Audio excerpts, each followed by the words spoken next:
Corona को लेकर सावधान रहें। अगर आप लापरवाही बरत रहे हैं तो सतर्क हो जाइए।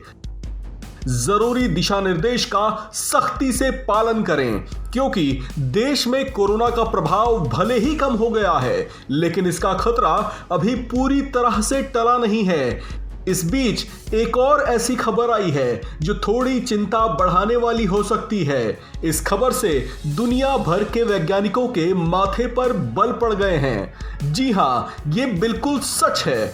WHO ने अपनी एक रिपोर्ट में ये दावा किया है कि एक नया XE वेरिएंट BA.2 से भी 10 गुना ज्यादा संक्रामक हो सकता है। WHO की ये वो रिपोर्ट है जिसके जारी होने के बाद सब सन्न रह गए हैं। दुनिया कोरोना महामारी की अब तक 3 घातक वेव झेल चुकी है, जिसमें दुनिया भर के अब तक करोड़ों लोग संक्रमित हो चुके हैं, तो कई लाख लोगों की इस बीमारी के चलते मौत तक हो चुकी है।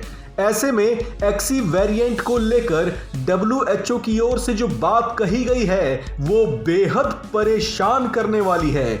इस रिपोर्ट में बताया गया है कि ये वेरिएंट 10 गुना तक ज्यादा संक्रामक हो सकता है। आपको बता दें कि XE वेरिएंट दरअसल ओमिक्रॉन के ही 2 लीनेज BA.1 और BA.2 की कंबाइन स्ट्रेन है। इसे लेकर WHO का कहना है कि इसके संक्रमण और व्यवहार का अध्ययन किया जा रहा है। अगर इसमें कोई बदलाव या किसी तरह का भिन्न व्यवहार नहीं देखा जाता तो इसे ओमिक्रॉन के ही दूसरे वेरिएंट के तौर पर माना जाएगा। इसे लेकर WHO ने चिंता जाहिर की है। उसका मानना है कि इस नए वेरिएंट की संक्रमण क्षमता 10 गुना ज्यादा तेज हो सकती है। ऐसे में ये इंसानों के लिए एक बहुत बड़ा खतरा साबित हो सकता है।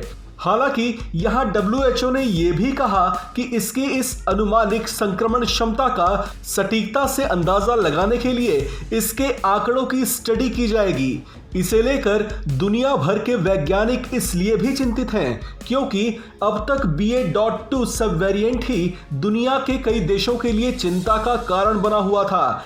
ऐसे में XE वेरिएंट ने चिंता और बढ़ा दी है। आपको बता दें कि इस नए XE वेरिएंट का पहला मामला 19 जनवरी को ब्रिटेन में सामने आया था। तब से अब तक इतनी कम अवधि में ही इससे जुड़े 600 से ज्यादा मामले सामने आ चुके हैं। ये बात इस वजह से भी चिंता बढ़ाने वाली है कि जो लोग इससे संक्रमित पाए गए थे उन्हें गहन चिकित्सा के दायरे में रखा गया था। इसके बावजूद इससे जुड़े मामलों में तेजी से बढ़त दर्ज की गई है। भारत में हालांकि कोरोना के मामले नियंत्रण में हैं और आंकड़ों में भारी गिरावट भी है, लेकिन अंतरराष्ट्रीय उड़ानें जारी हैं। ऐसे में नागरिकों को अपने स्तर पर सतर्क रहना होगा और सामान्य स्थितियों में भी कोविड गाइडलाइन का पालन करना होगा, ताकि आप अपने साथ साथ अपनों की भी सुरक्षा का ध्यान रख पाएं। इस खबर में फिलहाल इतना ही। बाकी खबरों के लिए बने रहिए वन इंडिया हिंदी के साथ।